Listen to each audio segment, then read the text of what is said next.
Assalamu alaikum everyone, welcome back to part 3 of Imam Hussein's life and character. So I'm up to his life during the government of Yazid. Muawiyah died after being in power for nearly 42 years. That's a long time. He was initially appointed by the second caliph as the governor of Syria, the second caliph being of course Umar ibn al-Khattab, and was in control of the entire Islamic territory for around 20 years after the peace treaty was established between him and Imam Hussain alayhi salam.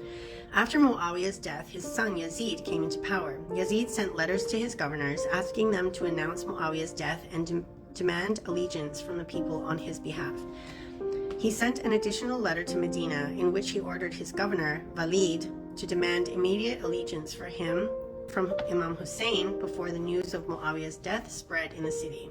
Yazid explicitly asked Walid to either get the Imam's allegiance or to send the Imam's severed head to him. In his efforts to get the Imam's allegiance, Walid called the Imam to his palace. The Imam was suspicious of the meeting. He went with approximately 30 men from his family and supporters for protection. He told them to hide their swords, to stay behind the door, and to intervene only when he called. Inside, Walid told the Imam about Muawiyah's death and asked for the Imam's allegiance to Yazid. The Imam responded by saying that someone like him should not pay allegiance in private, but in public. Walid accepted this statement and let the Imam go, as he did not want to bear the responsibility of killing the Imam. On the following day, the Imam notified Walid about his refusal to pay allegiance to Yazid. Walid reported back to Yazid, who responded by threatening Walid and ordering him to force allegiance from the Imam. Imam Hussain knew that Medina was no longer safe for him, as Yazid would take drastic measures to eliminate him. The Imam did not want his death to be forgotten silently, similar to the injustice that happened to Imam Hussain alayhi salam. Thus, the Imam decided to leave Medina and migrated to Mecca in less than 3 days after his meeting with Walid.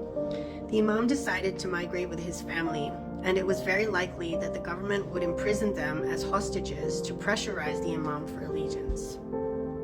Prior to his migrating, the Imam bid farewell to his relatives and visited the tombs of his grandfather, the Prophet sallallahu alaihi wasallam, as well as his mother, Lady Fatima, peace and blessings be upon her, and to his brother, Muhammad ibn al-Hanafiya, peace be upon him.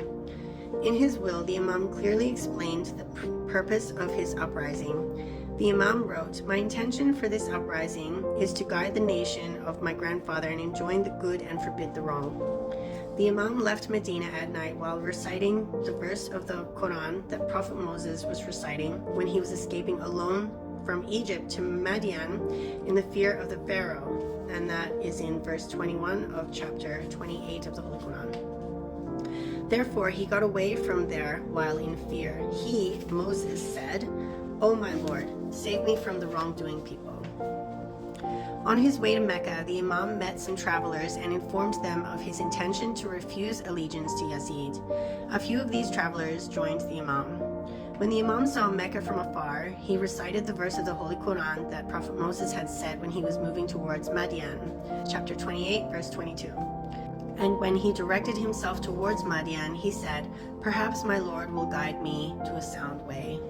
Later, when Yazid was informed about the Imam's migration to Mecca, he revoked the governor of Medina in anger and assigned the duty to the governor of Mecca. While in Mecca, the Imam was visited day and night by many pilgrims who had come to Mecca for Umrah and Hajj. The Imam spoke to them about his intention for uprising against Yazid, but the Imam had limited support from the Meccans. Mecca was dominated by the Quraysh tribe, who had opposed the Prophet ever since he began his mission. The majority of them did not convert to Islam until after the conquest of Mecca by the Prophet. Furthermore, they had hatred towards Imam Ali alayhi salam, as the Imam had killed their relatives during the wars against the Prophet sallallahu alaihi wasallam. When the people of Kufa found out that the Imam had not paid allegiance to Yazid and had migrated to Mecca, they decided to invite the Imam to Kufa and pledged to support his uprising against Yazid. A flood of letters arrived to the Imam from Kufa. In just one day, the Imam received around 600 letters from Kufa, with a total of about 12,000 letters. The Imam had many Shia followers in Kufa, and they had more political freedom. Kufa was a bigger city than Mecca or Medina, with a larger population and potential for troops. It was the main center of opposition to the Umayyads since the caliphate of Imam Ali alayhi salam. Thus, the Imam sent his cousin, Muslim ibn Aqil, to investigate whether the Kufans were sincere in their intentions. To fulfill his responsibilities, the Imam also sent letters to the tribal leaders of Basra to ask for their support. Unlike the Kufans, the people from Basra had not contacted the Imam prior to this. Only a small group of people from Basra joined the Imam. One recipient of the Imam's letter took the letter to Ibn Ziyad, the governor of Basra. In response, the governor ordered to kill the Imam's messenger, Sulaiman ibn Razin, who became the first martyr of the Imam's uprising. Muslim ibn Aqil, Imam Hussein's cousin, arrived in Kufa, and 18,000 people paid allegiance to him on behalf of the Imam. He informed the Imam of this and asked him to come towards Kufa immediately. People were continuously coming to Muslim for giving allegiance, and a total of up to 40,000 people paid allegiance. Yazid's supporters were continuously reporting the political status of Kufa to Yazid and wanted him to replace the current governor of Kufa with a hostile one.